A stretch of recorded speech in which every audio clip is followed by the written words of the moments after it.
Hello fellow aspirants, welcome back to my channel Life Tales. आप सभी का स्वागत है इस वीडियो के इस सीरीज़ के तीसरे वीडियो में। तो यहाँ पे जैसे कि हमें पता है कि हम मेंस लेवल के बहुत ही बेहतरीन कुछ अरिथमेटिक के क्वेश्चंस देखते हैं हर वीडियो में, और कुछ ऐसे ही 4 से 5 क्वेश्चंस हम देखते हैं, उनको डिस्कस करते हैं, उनके अप्रोच सीखते हैं। और ये वीडियो आपको किस किस लोगों को ये फ़ायदा करेगा, ये वीडियो उन सभी लोगों को फ़ायदा करेगा जो किसी भी government exam, specially banking, insurance या फिर इवन एसएससी में भी जो लोग अपेयर होंगे, क्योंकि प्री का सिर्फ पढ़ने से हमारा मेंस नहीं निकलेगा, राइट। और ऐसा भी नहीं है कि मेंस का पढ़ने से प्री में कोई प्रॉब्लम आएगी। मेंस का अगर आप अरिथमेटिक पढ़ रहे हो तो कहीं ना कहीं आपको प्री लेवल पे भी कॉन्सेप्ट्स की क्लैरिटी होगी और आपका एक नॉलेज बेस बढ़ेगा। और ये स्पेशली उन बच्चों के लिए, उन फेलो एस्पिरेंट्स के लिए ये फ़ायदेमंद होगा जो लोग डरते हैं अरिथमेटिक से, जिनको क्वांट से डर लगता है। मॉक टेस्ट में क्वेश्चन आते ही उनकी हालत ख़राब हो जाती है, उनको डर लगने लगता है, उनको पता नहीं चलता क्या होगा, कैसे होगा। तो ऐसे टाइप के बच्चों के लिए ये सीरीज़ बहुत हेल्पफुल होगी। तो without wasting any further time, let's get started. तो जैसा कि आपके सामने ये क्वेश्चन दिख रहा है, ये बहुत ही एक अच्छा सा क्वेश्चन है, इसको मैं आपको पढ़ के बताती हूँ। The cost price of the article B is 120 more than that of the article A. The selling price of the article A and B is same when they are sold at a profit of 32.5 and 25% respectively. The cost price of C is the average of the cost price of article A and B. If article C is marked 50% above its cost price and sold after giving a discount of 20%, then what will be the selling price of article C? Questions देखने में बड़े हैं, लेकिन अगर आपका concept clear है तो questions बिल्कुल आसान से। चलिए देखते हैं कैसे करेंगे। ओके, तो यहाँ पे कह रहे हैं दो आर्टिकल्स हैं ए एंड बी, तो हम इसको लिख लेते हैं। 2 आर्टिकल्स हैं, एक है ए और दूसरा है B. The cost price of article B is 120 more, मतलब अगर ये एक्स है कॉस्ट प्राइस, तो इसका कॉस्ट प्राइस कितना है, एक्स प्लस 120। मैं बिल्कुल बेसिक अप्रोच से पढ़ाऊँगी जिससे कि हर वो बच्चे को समझ में आए जो बिल्कुल नया है, बिगनर है। Okay, the selling price of article A and B is same. Okay, selling price same है कब, when they are sold at a profit of 32.5 and 25% respectively. Now 32.5 को हम क्या लिख सकते हैं, 32.5% को हम क्या लिख सकते हैं, हम इसको लिख सकते हैं 20% प्लस 12.5%, बिल्कुल ऐसे लिख सकते हैं। 20% इज़ 1/5 एंड 12.5% इज़ 1/8। इसको जब हम करेंगे तो ये हो जाएगा तो आपका 40, राइट, 40। तो इसको जब हम करेंगे यहाँ पे हम 40 ले लेंगे एंड 8 प्लस 5, तो यहाँ पे हो जाएगा 13/40। तो यहाँ पे मेरा इस परसेंटेज का फ्रैक्शनल वैल्यू आ गया 13/40। तो ए को हम लोग 13/40 के प्रॉफिट में बेच रहे हैं, मतलब 40 पे 13 का प्रॉफिट हो रहा है। तो मतलब एक्चुअल में ये कितना, ए का कितना परसेंटेज हो रहा है, ये ए का कितना भाग हो रहा है, ये हो रहा है 53/40। ये आई होप आपको समझ में आया होगा। आपके बेसिक्स अगर एसपी और सीपी के क्लियर नहीं है तो आप लोग मुझे कमेंट करके बताइएगा, मैं एक क्लास में इसके बेसिक्स को करवाऊंगी। जब हमारे पास फ्रैक्शनल वैल्यू दी होती है, अगर प्रॉफिट है तो मतलब ये हमारा कॉस्ट प्राइस है और इस पर प्रॉफिट कितने का लग रहा है, 13 का लग रहा है। तो मेरा सेलिंग प्राइस कितना हो गया, 40 प्लस 13 दैट इज 53। एक्स अगर 40 है तो 53 का हमें वैल्यू चाहिए, ठीक है। तो this becomes our SP. I hope this is clear to you. तो यहाँ पे 53/40 हो गया ये, ठीक है। एंड यहाँ पे बी कितने पे बेच रहा है, 25% के प्रॉफिट पे, मतलब 25% तो हमें पता है 1/4 है, तो मतलब 5/4। एक्स प्लस 1/20 का कितना, 5/4। ये दोनों आप क्वेश्चन के हिसाब से इक्वल हैं। अकॉर्डिंग टू क्वेश्चन ये 53x/40 is equal to x plus 120 5/4। I hope ये आपको समझ में आया होगा। सिंपली इसको कट करेंगे, बिल्कुल आसान सा है ये।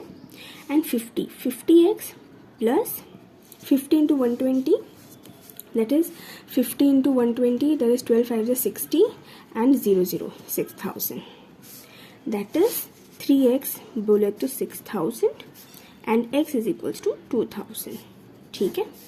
x की वैल्यू कितनी आ गई 2000 आ गई। तो यहाँ पे the cost price of c is the average of cost price of a and b। तो average cost price of a कितना हो गया, सिंपली 2000 हो गया। कॉस्ट प्राइस ऑफ b कितना हो जाएगा 2120 हो जाएगा, राइट। 2120 हो जाएगा। इनका एवरेज निकालना है, क्या हो जाएगा 4120 upon 2, that is 2 2 4 and 2 6 12, 2060, right, 2060। तो कॉस्ट प्राइस ऑफ सी हो जाएगा 2060, ठीक है। फिर क्या कह रहा है कि A C is marked 50% above its cost price. अगर 50% अबव इट्स कॉस्ट प्राइस हो रहा है, दैट इज 50% इज अगेन 1/2, तो 3/2, ठीक है। हमें अबव करना है ना, तो 3/2 and sold after giving a discount of 20%। 20% का डिस्काउंट दे रहा है। किसी चीज़ में अगर 20% का डिस्काउंट है तो मतलब 80% पे वो बेचा गया है, ठीक है। तो यहाँ पे हमें सेलिंग प्राइस बताना है, बहुत आसान है ये तो। 1030, this is again this is and this is this, ठीक है।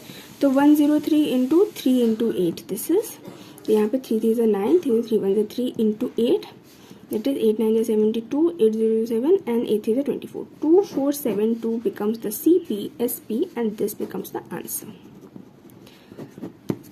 कुछ चीज़ें इसमें बेसिक कॉन्सेप्ट्स थे, जैसे कि हमें फ्रैक्शन वैल्यू को कैसे हमें इंटरप्रेट करना है, SP, CP, profit, loss, you know. I hope ये बातें आपको क्लियर होंगी। नहीं है अगर तो you can just right me down कि मैम समझ में नहीं आया है, या मैम भी नहीं, मतलब लाइफ टाइम समझ में नहीं आया है, and I will explain you this in the next video, okay. एक बार फिर से देख लेते हैं। CP है x, B है x प्लस 120, यहाँ पे SP यहाँ पे दिया, हम लोग ने इसको ऐसे किया, यहाँ पे इसको बराबर किया, x की वैल्यू निकाल ली, कॉस्ट प्राइस ऑफ C निकाल लिया, एवरेज था उन दोनों का, फिर यहाँ पे हमने SP पे निकाल लिया। I hope this is clear to you. आते हैं हमारे नेक्स्ट क्वेश्चन पे, जो कि है the ratio of the number of boys and girls in class A is 6:7 respectively and their respective average weights is 40 kg and 44 kgs. The ratio of the number of girls and boys in class B is 13:12 and their respective average weights is 45 and 50 kg. The ratio of the number of boys in class A to that in the class B is 3:4. If the total weight of the class B is 726 kg more than that of the class A, then what is the weight of all the boys in the class A and B together? So this question is again very easy and average का question है, थोड़ा सा बड़ा दिखता है, थोड़ा time taking हो सकता है, लेकिन it is very easy. Let's see हम इसको कैसे करेंगे, ठीक है। तो यहाँ पे फिर से दो क्लासेस की बात हो रही है, एक है क्लास A और एक है क्लास B। क्लास A में कुछ बॉयज़ एंड गर्ल्स हैं, बॉयज़ हैं यहाँ पे एंड यहाँ पे ये गर्ल्स हैं। सिमिलरली क्लास B में भी कुछ बॉयज़ हैं एंड यहाँ पे कुछ गर्ल्स हैं, ओके फाइन। तो यहाँ पे कह रहे हैं the ratio of the number of boys and girls in class ए 6:7। ये 6 है और ये 7 है and the respective average wait is 40 kg। अगर ये 40 kg के हैं तो ये 44 kg की हैं हर गर्ल, ठीक है। अभी जितना इन्फॉर्मेशन है हम इसको लिखेंगे। Ratio of the number of girls and boys, देखो यहाँ पे ये गलतियाँ होती हैं, यहाँ पे बॉयज़ एंड गर्ल्स दिया है, यहाँ पे गर्ल्स एंड बॉयज़ दिया है। अगर आपने ध्यान नहीं दिया ना तो आप रेशियो को उल्टा पुल्टा लिख सकते हो, तो ऐसी गलतियों से हमें बचना है। The ratio of the number of girls and boys is 13:12, तो मतलब गर्ल्स एंड बॉयज़ है 13:12 and their respective average weight is 45। तो 45 है इसका और 50 है इसका। This is I think okay to you. फिर देखो ये इंपॉर्टेंट है, यहाँ पे इसको x मान लो एंड इसको y मान लो, ठीक है। नाउ अब नेक्स्ट स्टेप पे कह रहा है the ratio of the number of boys in class A to that of class B। अब इसका और इसका रेशियो दे दिया है, ठीक है।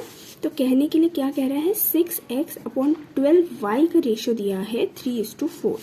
इससे क्या आएगा ना, इससे हमारी x/y का रेशियो आ जाएगा, जिसको हम यहाँ पे पुट करेंगे तो हमारा सभी प्रोपोर्शनेट हो जाएगा। अभी ये रेशियो है, ये एक रेशियो है, ये एक रेशियो है, but these two ratios are not proportionate to each other because ये अलग सेट ऑफ रेशियो, ये अलग क्लास को डिफाइन कर रहा है और ये अलग क्लास को डिफाइन कर रहा है।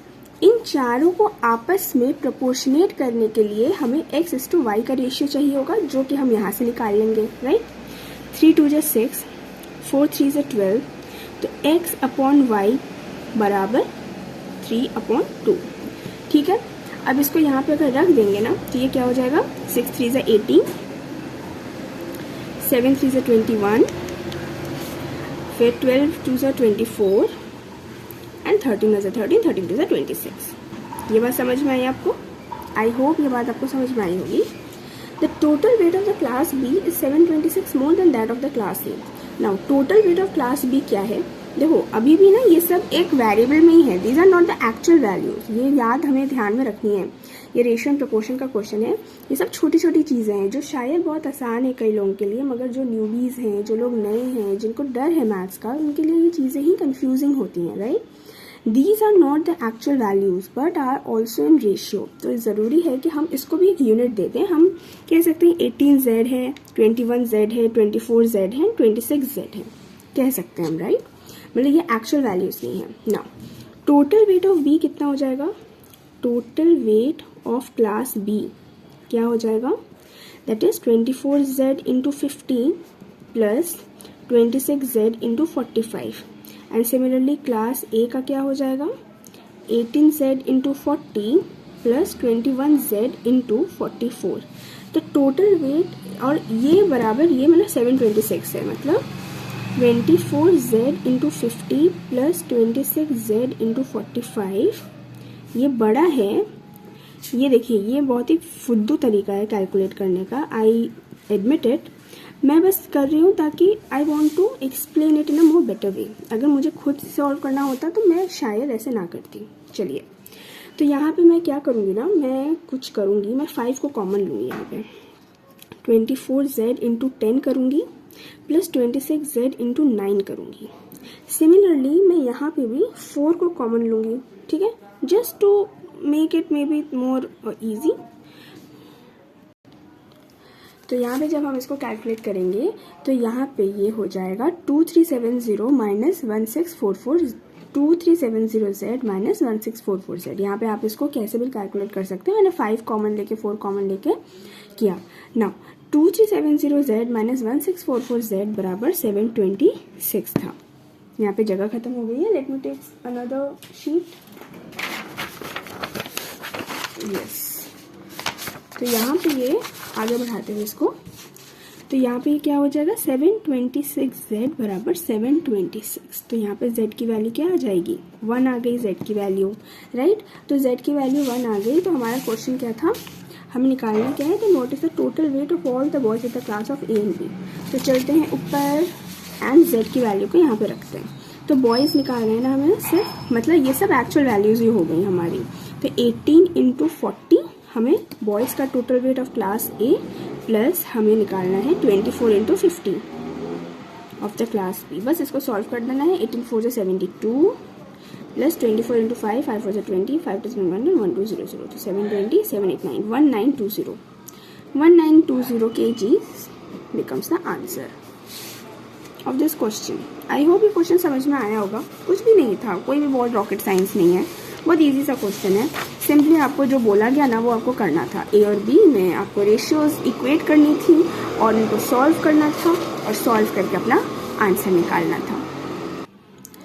अब ये क्वेश्चन देखो, ये क्वेश्चन ना बड़ा ही अलग सा क्वेश्चन है। ये किसी स्पेसिफिक टॉपिक का क्वेश्चन नहीं है, मतलब अरिथमेटिक के, लेकिन एक बहुत ही ईजी सा और अलग सा क्वेश्चन है। इस क्वेश्चन को पढ़ो।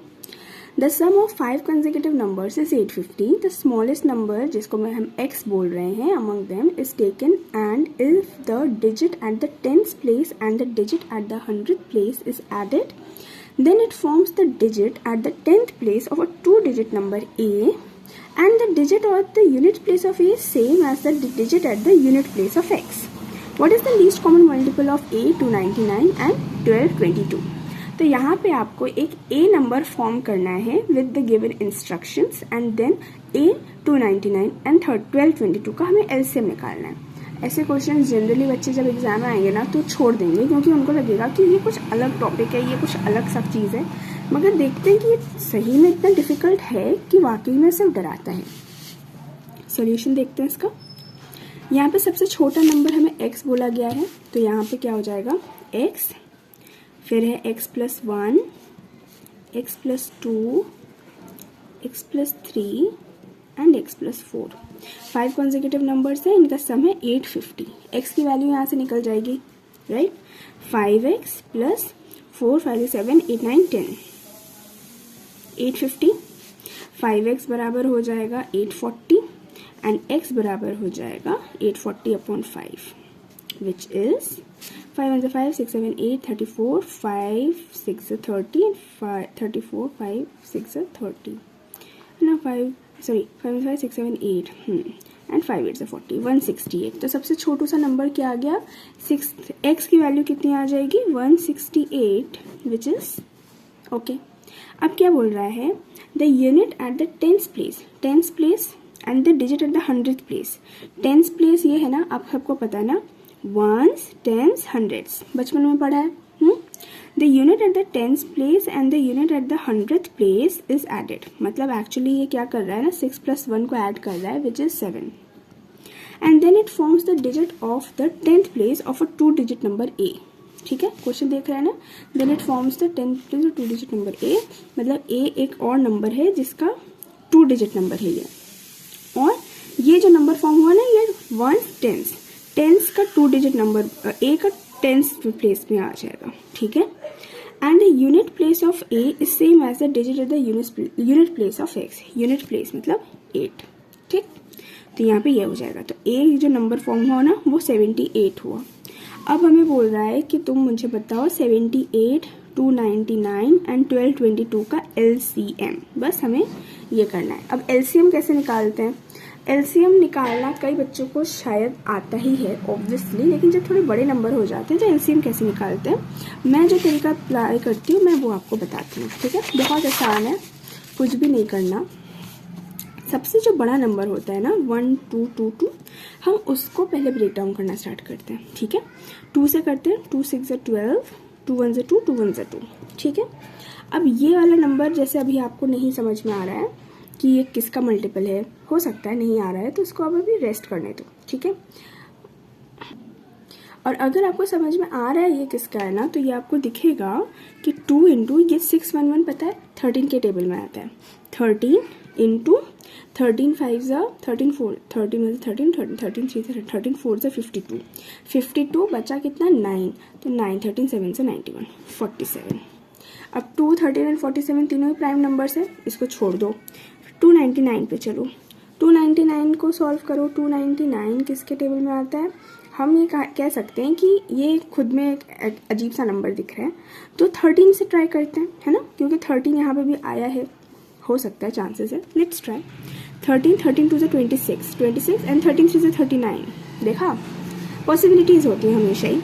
78 करते हैं, फिर 2 2 3 से 6, 2 9 से 18, फिर 3 से करेंगे, दैट इज 2 इंटू 3 एंड 13। ठीक है, 2 3 एंड 13। अब एलसीएम क्या होता है? जो सबसे बड़ा नंबर है ना उसका सारे फैक्टर्स लिख दो, फिर उससे जो छोटा नंबर है ना उसके वो फैक्टर्स लिखो बस जो इसमें इंक्लूडेड नहीं है। जैसे कि 13 है इसमें, ऑब्वियसली 13 है, तो 13 नहीं लिखेंगे हम, 23 लिखेंगे सिर्फ। फिर उससे छोटे नंबर पे आओ, 2 है नहीं लिखना, 3 है 3 नहीं है, 3 लिखेंगे, 13 है 13 नहीं लिखेंगे। तो this will become the LCM. Okay, अब इसको सॉल्व कर लेना है। That is 13 2 20, 2 3 6 and 13 6 78 78 into 47 into 23। ये कुछ बड़ा सा नंबर आएगा। चलिए मैं आपको ये सॉल्व कर देती हूँ। इस नंबर को जब आप सॉल्व करेंगे तो ये आ जाएगा 84318।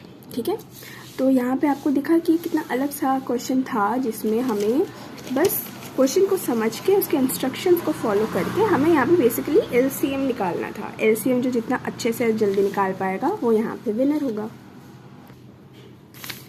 अब ये वाला क्वेश्चन देखिए, ये कितना आसान सा है। इसको आप पढ़ेंगे तो देखने में लगेगा कि it's quite a difficult question, but once you will start doing it, it's really a easy one. A mixture of oils is prepared by mixing two mixtures A and B in the ratio 2:1. Mixture A is made by mixing olive oil and jasmine oil in the ratio 3:1, while mixture B is made by mixing coconut oil and almond oil. Now, this type of question is little different because यहाँ पे तो A और B mixture में दो अलग अलग components का ratio दिया हुआ है। ये तो काफ़ी difficult होने वाला है, लेकिन देखते हैं। तो पूछ रहा है कि how much jasmine oil and coconut oil is required to prepare 750 ml of the final mixture of the oils respectively. ये इतना इजी है ना, अगर आपने बस एक चीज़ इसमें कैच कर ली कि ये 1 मिनट भी नहीं लेगा ये क्वेश्चन सॉल्व होने में। सीरियसली। चलिए करके देखते हैं। Okay, solution. हमें सबसे पहले बोल रहा है कि एक मिक्सचर ए है, एक मिक्सचर बी है, ठीक है। ए में 2 ऑयल हैं, ऑलिव ऑयल है और कौन सा ऑयल है, जैस्मीन ऑयल है, ठीक है। Olive oil and jasmine oil का रेशियो कितना है, 3:1 है, ठीक है। बी में हमें कौन से 2 ऑयल्स बोल रहे हैं, कोकोनट ऑयल है और आमंड ऑयल है। And coconut oil and almond oil का रेशियो कितना है, 2:3 है, ठीक। फिर हमें बोल रहा है कि ए और बी को हमें मिक्स किया गया। देखो पहली लाइन बोल रहा है, the mixture of A and B is prepared by mixing, sorry mixture of oil is prepared by mixing A and B in the ratio 2:1। मतलब इसको और इसको 2:1 के रेशियो में मिक्स किया गया है एक दूसरा मिक्सचर बनाने के लिए, ठीक है। Mixture of A and B, ये हम कह सकते हैं। और हमें कह दिया गया है लास्ट की लाइन में कि this oil is required to prepare 750 ml of final mixture. मतलब ये जो है ना, ये जो फाइनल मिक्सचर का हमें वॉल्यूम दे दिया गया है 750 ml। तो हम कह सकते हैं ना कि 750 ml 2:1 के इसमें रेशियो में डिवाइडेड है। तो मैं ये कह सकती हूँ कि 750 ml अगर 3 यूनिट्स के बराबर है तो यहाँ पे 3 2 6 3 250। तो ए है आपका 250 इंटू 2 एंड ये है तुम्हारा 250 into 1 which is 500 ml and this is 250 ml। मतलब ए 500 ml मिला है, बी 250 ml मिला हुआ है। अच्छा, ए 500 ml है और ए में ऑलिव और जैस्मिन का रेशियो 3:1 है ना। तो मतलब 500 ml 4 के रेशियो के बराबर है। 500 ml जो है वो 4 के रेशियो में बराबर है। मतलब 4 1 4 and this is what 10, 4 2 8 and 4 5 10, 125। मतलब ऑलिव ऑयल 500 ml में कितना है, 125 इंटू 3, मतलब कितना हो जाता है 125 इंटू 3, दैट इज 375। यही है तो ना, 3 5 15 3 6 6 हाँ 375 ml and this is 125 ml, right. And similarly 250 ml में जो बी का है उसमें 1 सेकेंड 250 ml में कोकोनट और आमंड है 2:3 में। मतलब 250 ml की वैल्यू 5 के बराबर है, दैट इज 50। तो कोकोनट कितना है, 50 into 2, coconut is 50 into 2 that is 100 ml and यहाँ पे है ये 50 into 3 which is 150 ml। I hope this is very clear to you. बस क्वेश्चन में पूछा क्या था, जैस्मीन ऑयल और कोकोनट ऑयल बताओ कितना मिला हुआ है, ठीक है। How much jasmine oil and coconut oil. तो जैस्मीन कितना है, 125 है, 125 of jasmine oil and coconut oil कितना है, 100 है, 100 ml of coconut oil. This was the answer. So easy ना, वेरी ईजी। बस दिखने में क्वेश्चन बड़े होते हैं, कई बार डिफ़िकल्ट दिखते हैं, मगर मेंस लेवल के क्वेश्चन इतने भी डिफ़िकल्ट नहीं होते हैं अगर हम इसको सही से पढ़ें, सही से। और प्रैक्टिस करने से क्या होगा ना कि आपको नॉलेज हो जाएगा कि कौन सा क्वेश्चन करने वाला है, कौन सा क्वेश्चन नहीं करने वाला है। तो आई रियली रिकमेंड कि प्लीज़ आप लोग इस सीरीज़ को करो, इसमें आपको बहुत फ़ायदा होगा। और मैं भी एक एस्पिरेंट ही हूँ, तो हम दोनों हम सब मिल के एक अच्छे प्रैक्टिस करेंगे और एक अच्छे से एग्ज़ाम क्लियर करेंगे। और क्या चाहिए, है ना। Now this is the last question of today. देखते हैं क्या है। पाइप्स एंड सिस्टम्स का क्वेश्चन है। कई लोगों के लिए कंफर्टेबल टॉपिक नहीं होता ये, ठीक है। कई लोग तो पाइप्स एंड सिस्टम्स प्री में भी छोड़ देते हैं, मेंस में भी छोड़ देते हैं कि ये थोड़ा सा अनकंफर्टेबल टॉपिक है। लेकिन अगर हम इसको एक बार समझ लें, सीख लें, तो इतना भी अनकंफर्टेबल टॉपिक नहीं है। कुछ बेसिक चीज़ों की हमें समझ होनी चाहिए, कुछ हमें क्वेश्चन सॉल्व करने के तरीके आने चाहिए, और बस हम किसी भी क्वेश्चन को एक ठीक तरीके से सॉल्व कर सकते हैं। पढ़ते हैं इसको। Pipe A can fill the tank in 1 hour, but every hour its efficiency decreases to 1/12 of first hour, फिर 1/9 for second hour and 1/6 for third hour of its original efficiency, ठीक है। Another pipe B can fill the tank in 2 hours but follows the same process as of the first pipe. Find the time taken to fill the tank of 7/24 of its capacity with their varying efficiency। क्या रहा है इस question में, ये question कह रहा है कि 2 पाइप हैं ए और बी, ठीक है। ए उस टैंक को 1 घंटे में फिल कर सकता है, लेकिन टाइम के साथ साथ उसकी एफिशिएंसी कम हो रही है, क्रमतः मतलब ग्रेजुअली कम हो रही है। और किस रेशियो में कम हो रही है? पहला घंटा वो सिर्फ अपने पूरे एफिशिएंसी का 1/12 ही काम करता है। 100% एफिशिएंसी से वो किसी भी टाइम काम नहीं कर रहा, मतलब वो बिल्कुल हमारी तरह है, कर तो सकता है लेकिन कर नहीं रहा है। सेकेंड आवर में वो 1/9 ऑफ एफिशिएंसी से काम कर रहा है और थर्ड आवर में वो अपना 1/6 की एफिशिएंसी से काम कर रहा है। ठीक है, सेम अनदर पाइप है, वो भी उसके पास 100% एफिशिएंसी उसकी ये कहती है कि वो पूरे टैंक को 2 घंटे में फिल कर सकता है, लेकिन वो भी आलसी है, वो भी अपने 100% एफिशिएंसी से नहीं काम करके वो भी सेम पैटर्न से डिक्रीज कर रहा है अपनी एफिशिएंसी को हर घंटे। फिर कह रहा है कि बताओ वो दोनों मिल के एक टैंक, उस टैंक को कितने टाइम में भरेंगे, और वो भी फुल नहीं भरना है टैंक का सिर्फ 7/24 ऑफ द कैपेसिटी भरनी है। ठीक है, तो यहाँ पे आपको ये तो समझ में आ रहा है। मैं बस आपको एक चीज़ बताऊँ, एक ए है बी और एक पाइप ए है और एक पाइप बी है। ठीक है, इनकी कोई एफिशिएंसी है क्या है वो अभी हम बाद में देखते हैं, और इसकी भी कोई तो एफिशिएंसी है। ठीक है, ये भी मुझे समझ में आ रहा है कि पाइप ए अगर 1 घंटे में भर रहा है तो पाइप बी 2 घंटे में भर रहा है, मतलब एफिशिएंसी इसकी 2:1 के रेशियो में है, लेकिन 2:1 के रेशियो में एफिशिएंसी है। ठीक है, मतलब इसको अगर हम बिल्कुल बेसिक से बताऊं तो अगर टाइम का रेशियो हमारा 1:2 है तो एफिशिएंसी का रेशियो हमारा 2:1 हो जाता है, जो जब हमारा जो वर्क है ना वो कांस्टेंट है। तो दोनों तो वर्क कांस्टेंट ही कर रहे हैं ना, सेम ही तो टैंक भर रहे हैं, तो टैंक भरने का जो काम है उनका वो कांस्टेंट है। तो अगर इसका टाइम 1:2 है तो इसका टाइम 2:1 है। तो ये तो मुझे पता चल गया कि एफिशिएंसी इसकी 2:1 में है, और मुझे ये भी पता है कि पहले घंटे इस 2x, मान लेते हैं 2x और 1x है, इस 2x की एफिशिएंसी का 12 भाग हो रहा है, सेकेंड में इस 2x की एफिशिएंसी का 9 भाग हो रहा है, थर्ड में इस 2x की एफिशिएंसी का 6 भाग हो रहा है ना। सिमिलरली इसके केस में भी यही है, 1x की एफिशिएंसी का 12th भाग हो रहा है, 1x की एफिशिएंसी का 9th भाग हो रहा है, एंड थर्ड 1x की एफिशिएंसी का 6th भाग हो रहा है ना। तो मतलब हमें इस एफिशिएंसी को डिवाइड करना है 12 से 9 से 6 से, 12 से 9 से 6 से, और इस एफिशिएंसी को हम कुछ भी लेट कर सकते हैं क्योंकि हमें एग्जैक्ट वैल्यू तो दी नहीं है। तो क्यों ना मैं कोई एक ऐसा नंबर लूँ जो 12 और 9 और 6 तीनों से इजीली कट जाए, तो जिससे क्या होगा, मेरा ही काम आसान हो जाएगा, है ना। तो जब मुझे ऐसा कुछ करना होता है जहाँ पे हमें एक नंबर लेट करना होता है, तो वो हम अपने सुविधा अनुसार ले सकते हैं। तो आई विल लेट एलसीएम, पहले तो मैं एलसीएम निकाल लूँगी किसका, 12, 9 और 6 का।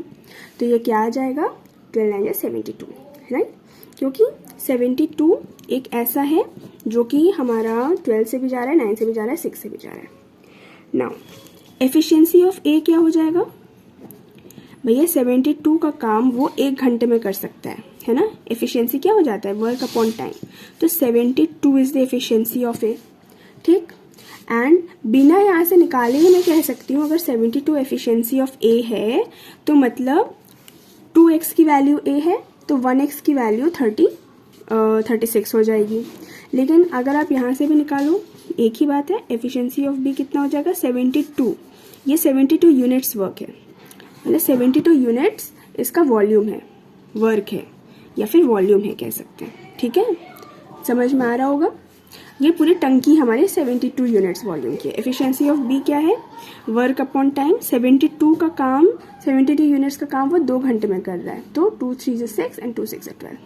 ठीक है, तो यहाँ पे ए और बी की एफिशिएंसी कितनी आ गई, ए और बी की एफिशिएंसी कितनी आ गई, 72 और 36। अभी भी रेशियो बरकरार है ऑब्वियसली। नाउ हमें काम कितना करना है, required work to be done, required work कितना करना है हमें, 7/24 ऑफ इट्स कैपेसिटी हमें सिर्फ भरना है, मतलब हमें 72 जो पूरा यूनिट है उसका सिर्फ 7/24 काम ही करना है। तो कितना है ये, इसको मैं अगर करूँ तो 8 9 72, 8 3 24, 3 3 9 एंड 21 यूनिट्स का काम हमें सिर्फ करना है, राइट। तो बताओ भाई कितनी देर में होगा, तो हम जाएंगे ए के पास, ए से कहेंगे फर्स्ट आवर में ए कितना काम करेगा।